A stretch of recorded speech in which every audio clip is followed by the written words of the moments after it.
Shana Tova. How will we look back on this strange, strange moment in history? What will we remember about our experiences? How will we make it all matter? What will we gather from our pain and suffering? What will we learn from our opportunities? How will our knowledge ultimately propel us forward to a better life and a more enduring community? What responsibilities do we have to those who will come after us? For starters, here's one way to look at things.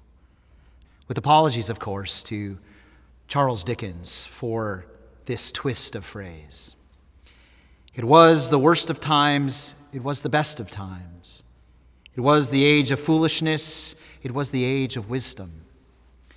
It was the epoch of incredulity, it was the epoch of belief. It was the season of darkness, it was the season of light. It was the winter of despair, it was the spring of hope. Indeed, life has been quite the tale of two cities, or worlds, or realities, however you wish to put it. Or perhaps, depending on your unique encounter, an even more complex description calls. But however we describe it, this pandemic has fractured our lives and desolated our city, our nation, and the world around us. Chaos and death, loneliness and dislocation, stress, setbacks, a sense of breathlessness and being boxed in. What hasn't COVID-19 caused? Oh, what a tale our collective thoughts and feelings could tell. And if the reality I paint hasn't been quite as stark for you, I'm grateful. But surely it has been as dark for someone we know, and many upon many we don't. Of course, in true Dickensian fashion, it is also true that our story is incomplete without certain powerful and successful affirmations of life, like resilience and heroism, like creativity and experimentation, like personal redefinition and moral reckoning, and at last, thank God, a notably expanded pursuit of racial justice and collective empathy. To be sure, this age of corona has summoned us to rise as a congregation, to stretch nimble, flexible, and tall in our service to one another. I think of our Chesed team and all its caring activities. I think of our High Holy Day Task Force, responsible for all of this blessed pre-production that has made these High Holy Days possible. I think of our fortified senior staff and the cooperation of our professional team and lay leadership, so essential to solidifying our congregation, despite the many challenges and worries we face. And I think of all of you who remain the course, who hang in there with us, who stay in our fight to flourish. Thank you. Thank you all. Together, we have embodied the enduring Jewish wisdom, Kol Yisrael Arvim Ze Bazeh, the virtue of mutual responsibility. At the same time, I've heard from many of you about a sense of disconnection from a more palpable and present sense of community. I get it. I sometimes feel it too. I also understand the existential questions this COVID chaos summons. Can we make it? Can we sustain our legacy?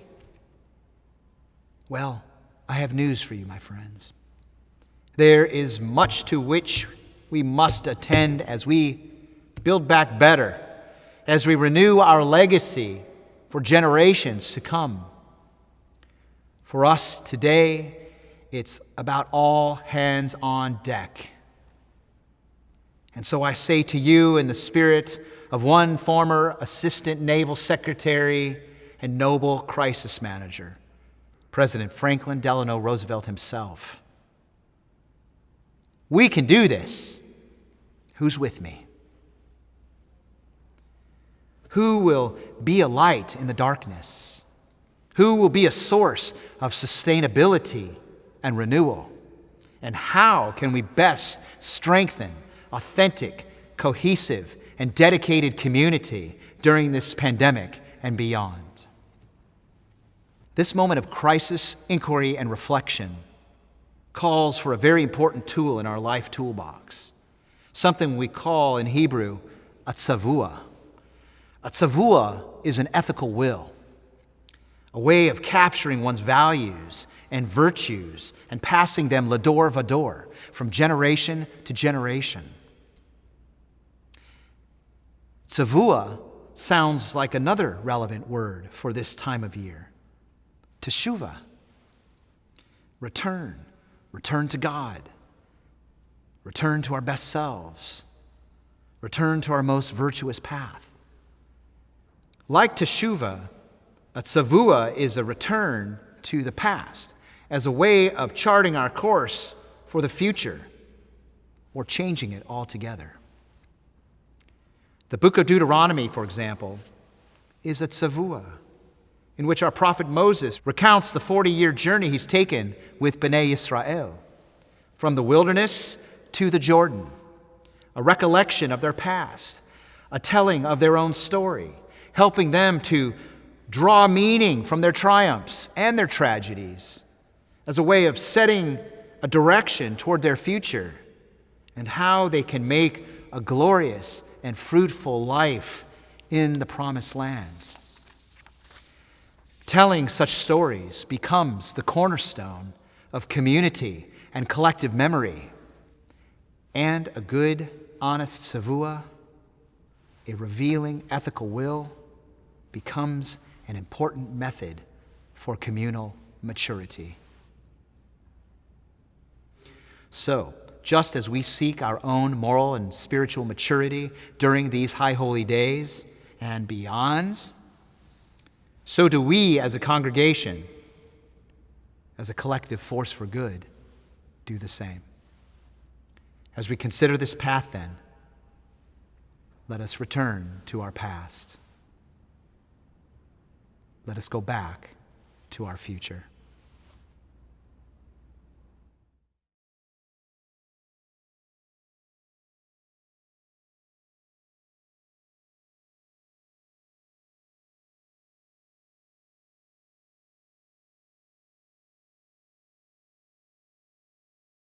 How do you think we're going to look back on this moment in history? Well, the first and obvious response is I have no idea. But a good question deserves more than that as a response, I suspect. And I imagine that if we are to take this experience and find, as it were, the blessing that may be found in this horrifying time, it is that we will somehow reconnect ourselves to the notion of collective experience, not just personal experience. That I with you, not whether you're part of me or not. That would be such a remarkable reestablishment of some of the qualities that animate Judaism for sure, and American culture at its best, without doubt. When I think about looking back, I think of two categories that frame my thinking, one of content and one of method. As it relates to content, and I borrow somewhat from my colleague, Rabbi Nicole Guzik in California, I hope that when we look back about how we survived these tragedies and traumas that mark these times, that we will see a real community, one that has lifted up those among us who have fallen. And I hope that we will see a true community, one that has faced bravely these frightening times. And thirdly, I hope that we will remember that we are a sincere community, one that has stayed in this fight and supported one another, even as our proverbial sky is falling. I've been thinking a lot about, there's an author in St. Louis, her name is Sarah Kendzior, She's a scholar, an academic expert in authoritarian governments.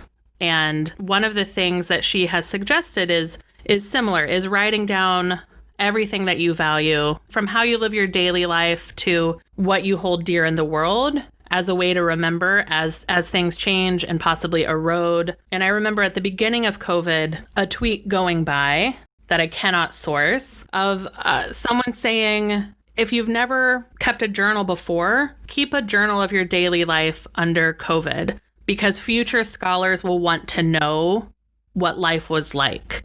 Like that there was this ask that we create the records so that future generations can understand what this kind of blur of 6 months has been. And so I'm curious if you've done things specifically to try to remember.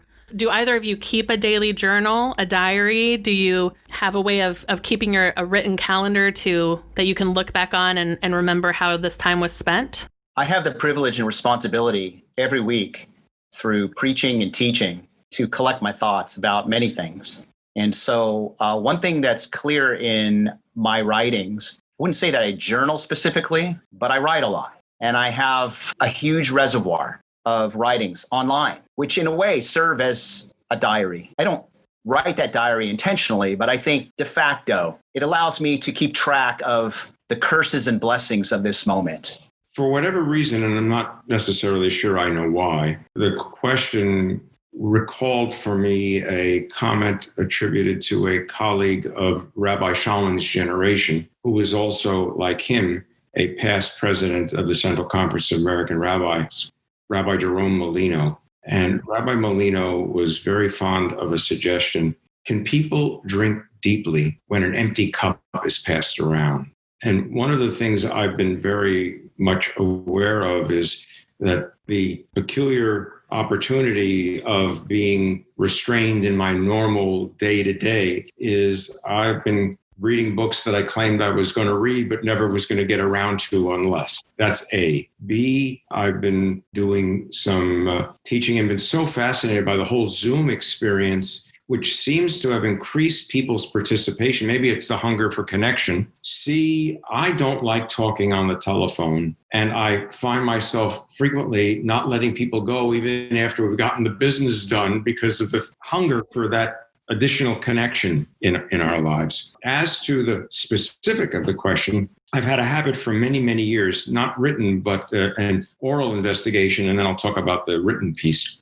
Before I go to bed, I engage in what tradition calls a cheshbon hanefesh, an inventory of the soul, especially noteworthy for this time of year. And I have my rabbi cap on, metaphorically at least. I have 4 questions that I ask myself about the day every day. And if the answer to any one of those questions is no, I'm not ready for bed because I haven't done my work for the day. And so as long as I went down this route, the questions are, did I see something beautiful? Did I hear something beautiful? Did I say something beautiful? And did I do something beautiful? And there's got to be a response to those 4 questions, no matter what the circumstances of my life may be at that particular moment. I say, nevertheless, there is a profound truth in what these stories try to tell, and what each particular adventure, perhaps, tries to portray. For example, the plague that we read about a moment ago, that of the thick darkness that was thrown upon the land of Egypt. Lo ro'u ish es ochi, ulachol b'nei Yisroel hoya oer b'moshmo son. No man, that's among the Egyptian, could see the face of his brother or his neighbor's face. And in the houses of the children of Israel, on the other hand, there was light. This difference between the darkness of Egypt and the light of Israel is a favorite theme for most of our writers. It has even come into the treasury of the English language, so that we speak very frequently of the Egyptian darkness whenever we want to characterize something as reactionary or as backward or as living in complete ignorance. while on the other hand, the light that Israel had in its habitation is more or less, again, typical of what the Jew at least thought that Israel stood for. If on the one hand, Egypt was represented darkness, unprogressiveness, on the other hand, Israel symbolized the light and what we would call forward-looking attitudes. Now, light is a favorite theme in the Bible. Perhaps all people think about light in an awesome way. It's perhaps the greatest mystery that exists. And even though moderns may attempt to explain ultimately what light is, or at least they try to tell us how it can act, it still remains one of the grandest, if not the very grandest, secrets that the universe possesses. So that when the Jew made Judaism or his own people synonymous with light, he did so not only deliberately because light meant so much, but on the other hand, he felt that in contrast to all the other peoples of earth, there was something that resembled light in the Jewish attitudes as well as in the Jewish outlook. Creation's first act, God's first act, was light. And God saw the light, and the light was good. Without light, there can be no creation. The very first step in doing anything is light, or as we might say, is understanding. Before you can achieve anything, you must somehow or other understand what you are trying to do. There's such a truth to the power of being a light in the darkness. Whether Torah is a system of folktales, a mythology, factual, truthful, however we want to define it, there is a powerful and enduring purpose that comes out of Rabbi Levy's voice and his words that is worth listening to in our time. Namely because Rabbi Levy, if you look at him as a text person, as Rabbi Heschel spoke of, as a person who conveys a certain purpose, meaning, light in his own life, here is a man who, along with his community, lived through some of the darkest moments of the human soul, who lived through raging storms of human experience. And through it all, he's still trying to find the light, whether it's factual or it's a function of hope and faith. For him, it's true. Remember, Rabbi Levy lived through World War I and the Spanish flu and the Great Depression and World War II and the Shoah. And here he is writing, we think towards the end of his career, perhaps in the 50s, made references to the Eisenhower administration, John Foster Dulles, the Russians, and he's talking about our Passover story, our most seminal myth, our most central story. And specifically, Rabbi Levy's talking about the ninth plague of darkness, a soulless, godless darkness, despite which our ancestors were able to shine their redeeming light through this blackness. And so here is a model. Here is a sage helping us try to figure out how we can understand our own storytelling, however ancient. Right? He's going back into the past so that he can push his community to the future with the hope and faith that they too can be a light in the darkness. And so he talks about Torah as Torah Ora, light of Torah. I don't know if they're folk tales or reality, but this much I'm confident of. The plagues are metaphor, and there's nothing more powerful, and there's nothing more debatable, and there's nothing more confusing than metaphor. But there's an exquisite expression of that in rabbinic commentaries when it suggests that the darkness that covered Egypt was as thick as a gold dinar, a unit of currency, that it was not sandstorm or the blotting of the sun. It was rather the blindness of materialism that blinds us to the needs of each other and the willingness to reach out to the other. That's still deeply necessary, and it probably is among the most compelling reasons why we need communities to come together. Kadesh Yomeinu. We will renew our days, Kekedem in the spirit of those who once before did it for us, and who bequeathed to us not merely breaking stones, but that faith that said, here is Emmanuel, here God is with us, here we make our stand, here we will play our part, here we will be that people of God, that splinter of the worldwide community of Jews that is called Emmanuel. So the ancient Midrash was right. Renewal is part of life. The universe cannot exist without it. The world, the Jewish people, cannot exist without it. And we here as Emmanuel cannot exist without it. On the contrary, the true turning, the true understanding of this day's message, Hadei Yomeinu Kekedem, as once they did for us, so shall we do for others. As we were given, so we shall transmit and in turn give ourselves. For it is not only they who preceded us who had the faith. It is surely also we their children and grandchildren, we their successors, we to whom the past falls here and now. For surely the question is put to us as it is at every time and to everyone. Where are you in this world? And surely we shall say, as it goes before us, in any, here we are. Amen.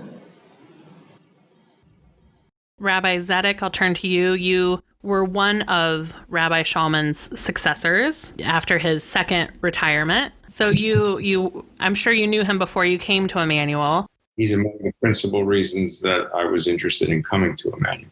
You hear this clip and reflect on a mentor and a colleague, and I know a dear friend, who will be a source of sustainability and renewal as we move forward. And what are your reflections on this sermon? An aspect of Rabbi Schaalman's convictions that may not be as well known as this afal pi chen. Despite everything, we still must move forward together to make a better community, a better world, because Emmanuel, God is with us. And that is, he was devoted to the notion that Chicago had a certain unique quality, that Ki Mitzion Teitzei Torah, also from out of Zion shall come forth Torah, Ki Mi Chicago, also, that because of some peculiarity of Midwestern affability and conviction, that problems can be solved, that right-thinking people can come together, we will be a model for a sustainably optimistic, future-oriented community. And he kept that alive to his very end. And I'm grateful that I could hear him and say it and embody it. And I'm also grateful that I get to share it. So when we talk about creating a new vector in Reform Judaism around things like love of Israel and the establishment of a Jewish state, that is an outward-facing, groundbreaking moment. When we think about a legacy of Jewish camping, that doesn't just happen at 5959 North Sheridan. It happens at Olin Sang Ruby, Camp Hess Kramer, Gindling Hilltop Camp, the many, many Reform camps that are in the movement, right? These are groundbreaking legacies that emanated out of 5959 North Sheridan. And so it seems to me that our legacy going forward, particularly during these uncertain times, is to do both. Do whatever we can to strengthen our sense of hope and purpose so that we can remain cohesive and true and authentic as a congregation with whom God resides, but also outward facing, making the world around us better in some unique and special way. Rabbi Marantz, Rabbi Zedek, thank you for joining me this afternoon for this conversation. Thank you for spending this afternoon with me. It has really been a treasure. Shana Tova U'Metuka to you both, to your families, to our entire community, a good and sweet year to one and all. Amen. Selah.